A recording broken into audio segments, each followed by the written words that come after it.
Blanka. Cześć kochani, dzisiaj z Anią, Kamilą i Krzyśkiem pokażemy wam, co zobaczyć w danym mieście, będąc tam na jeden dzień. A w dzisiejszym odcinku Wrocław!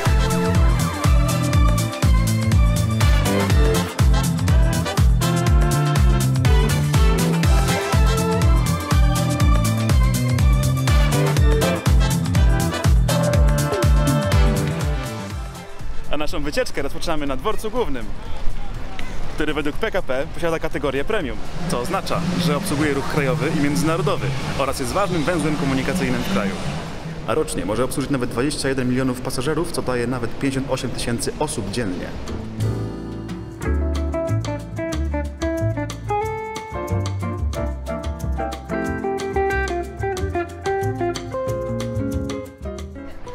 A z dworca ulicą Piłsudskiego doszliśmy pod Teatr Muzyczny Kapitol, przed którym znajduje się ta charakterystyczna rzeźba Arlekina, czyli, wspomogę się, 10-metrowego błazna pokolorowanego w postmodernistycznym stylu i jest to rzeźba zrobiona przez Alessandro Mendiniego. A dosłownie po drugiej stronie ulicy znajduje się pomnik anonimowego przechodnia, o którym więcej zaraz wam opowiem. Został on odsłonięty w 2005 roku i składał się z 14 odlanych z brązu postaci, które schodzą i wychodzą po obu stronach ulicy Świdnickiej. Pierwowzorem tej instalacji była instalacja Przejście Jerzego Kaliny, która powstała na potrzeby programu telewizyjnego Vox Populi, a obecnie znajduje się w pawilonie Czterech Kopuł.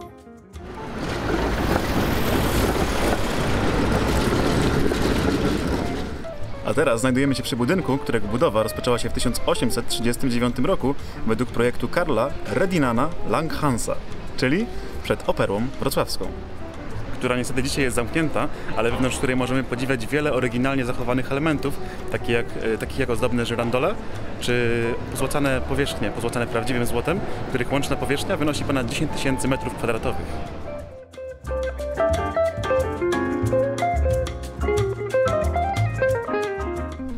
Jesteśmy właśnie przed Narodowym Forum Muzyki. Są takie piękne rzeźby krasnali. Właśnie, krasnali. Gnomów, kałk, kraśniaków, czyli liputów.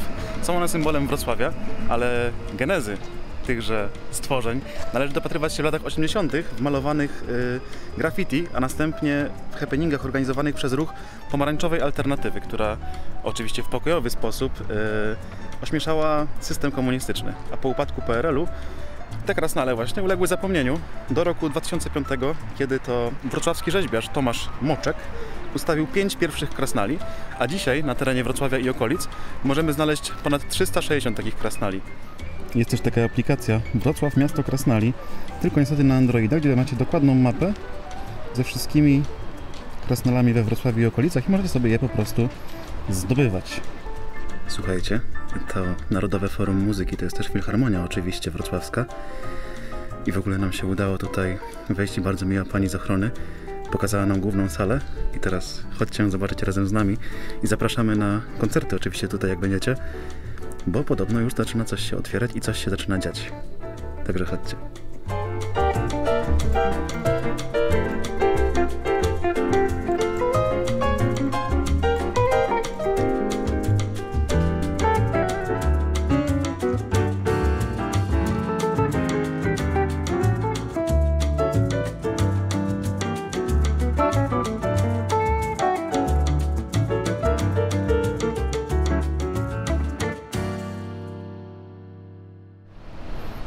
A my właśnie znajdujemy się na dziedzińcu Pałacu Królewskiego we Wrocławiu, w którym między XVIII a XX wieku mieściła się rezydencja pruskich królów z dynastii Hohenzollernów.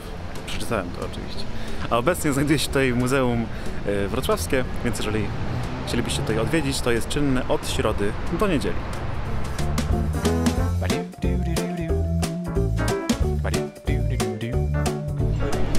A my dotarliśmy właśnie na rynek we Wrocławiu, czyli jeden z największych w Europie rynków staromiejskich, który mierzy około 200 na 170 metrów. Całkowitą powierzchnię ma ponad 3,5 hektara, a prowadzi do niego 10 ulic.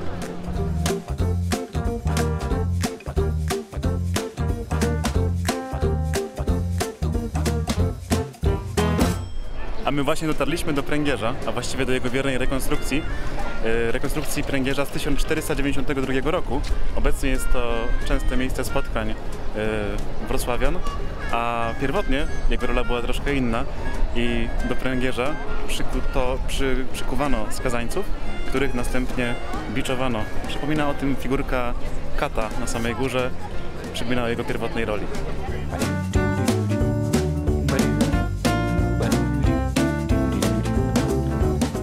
Dołączyła do nas właśnie Kamila i Krzysiek.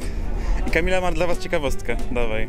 Akurat tutaj jest Muzeum Pana Tadeusza i obok w kamienicy jedno okno jest namalowane. Zgadnijcie, które.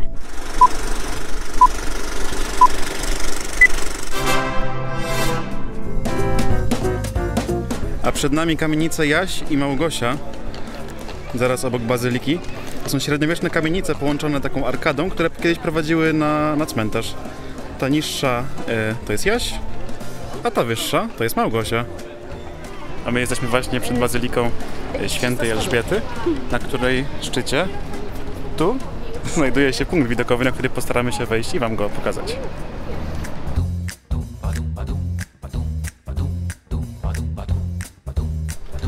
Dotarliśmy na górę i na gorąco możecie zobaczyć sobie widok.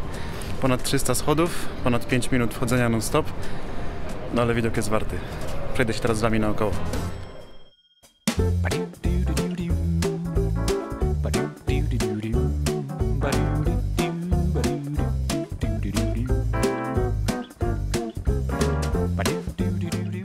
Na naszych zegarkach wybiła godzina 15 i poszliśmy na obiad do jednej z wielu restauracji w uliczkach wokół rynku, a później udaliśmy się na ulicę Jatki, gdzie znajduje się pomnik ku czci zwierząt rzeźnych oraz liczne galerie i sklepiki z rękodziełami.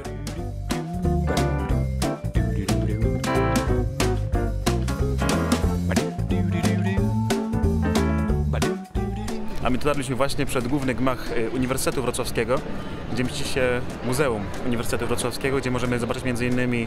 aulę Leopoldina, jak dalej było? Oratorium Marianum i wieżę matematyczną. Tylko pamiętajcie, że muzeum jest czynne do 17, aczkolwiek kasy są otwarte do 16:30.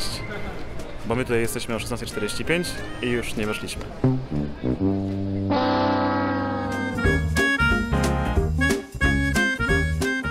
A z Uniwersytetu Wrocławskiego przeszliśmy do Ossolineum, konkretnie do Zakładu Narodowego imienia Ossolińskich.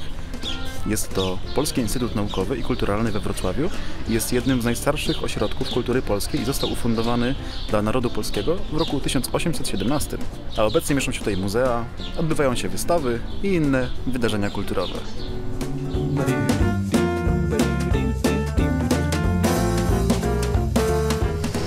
No i kochani, dalej doszliśmy do hali targowej, którą widzicie za moimi plecami, która powstała na początku XX wieku dla uporządkowania handlu w mieście, a na północnych ścianach tego budynku nawet możecie doszukać się kul armatnich. A wewnątrz są teraz sklepy? Tak? Są sklepy? Zobaczycie.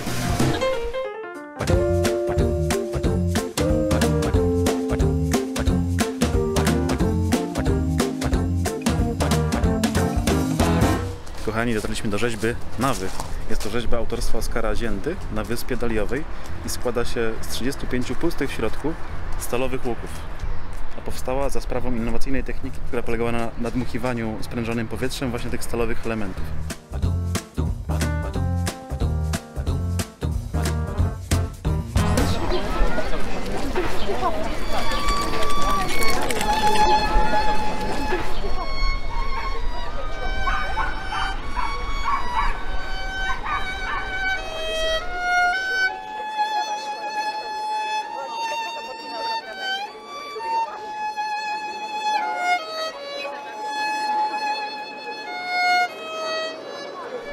No kochani, zmęczenie daje się we znaki. A my właśnie doszliśmy na Ostrów Tumski. Pozwólcie, że się wspomogę, bo już trochę mózg mi przestaje pracować przez to, że jest tak ciepło, przez to, że już zrobiliśmy kilkanaście kilometrów na piechotę. Ostrów Tumski jest to najstarsza zabytkowa część Wrocławia, która powstała na ówczesnej wyspie na obszarze przepraw na Odrze w okolicy ujścia rzeki Oławy. A za mną katedra świętego Jana Chrzciciela. Zobaczcie, jak ona wygląda.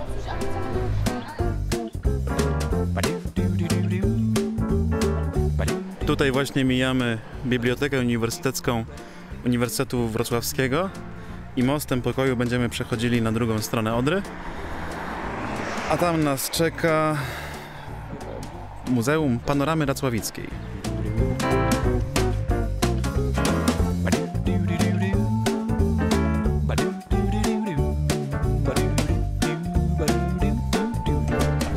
No kochani, dotarliśmy do ostatniego punktu naszej wycieczki, czyli do Muzeum Panorama Racławicka, w którym zobaczycie no nie inaczej panoramę racławicką, czyli ten ponad 100-metrowy obraz, który okala ściany tego właśnie budynku.